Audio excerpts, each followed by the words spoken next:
Find metodu nə edir? Deməli, o bir ərəyi götürür və o ərəyin içindən bizim şərtimizi ödəyən ilk elementi bizə qaytarır. Yəni, find metodu map və filter kimi bir ərəy, bir massiv qaytarmır. O bir element qaytarır, hansı ki bizim qoyduğumuz şərti ödəyən ilk elementdir. Ola bilər ki, ərəydə həmin şərti ödəyən başqa elementlər də var, amma find metodu yalnızca bu şərti ödəyən qabağına çıxan ilk elementi bizə qaytaracaq. Gəlin baxaq necə.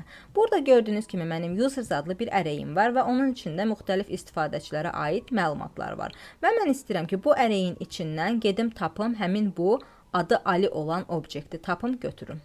Bunun üçün burada gəlirəm və yeni bir constant yaradıram. Adı olacaq user Ali. Bərabərdir. Burada deyirəm ki, sən users ərəyini götür və find metodunu çağır. Find metodu da eyni map və filter kimi bir callback funksiya qəbul edəcək və burada deyirəm ki, hər bir user üçün get nəyi return elə? User.ad bərabərdir Ali olanı. Yəni, bu metod çağırılanda o gedəcək users ərəyinə baxacaq, bir-bir userları gözdən keçirdəcək və hansı ki userın içindəki ad nə vaxt ki Aliyə bərabər olacaq, onda artıq o digər userlara baxmağı dayandıracaq və Ali obyektini mənə qaytaracaq. Gedirik indi bu kodu konsola veririk.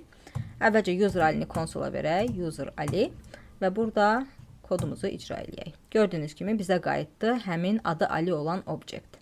Mən indi burada adı Ali olan başqa bir obyekt yaratsam, onun bizə heç bir dəxli olmayacaq.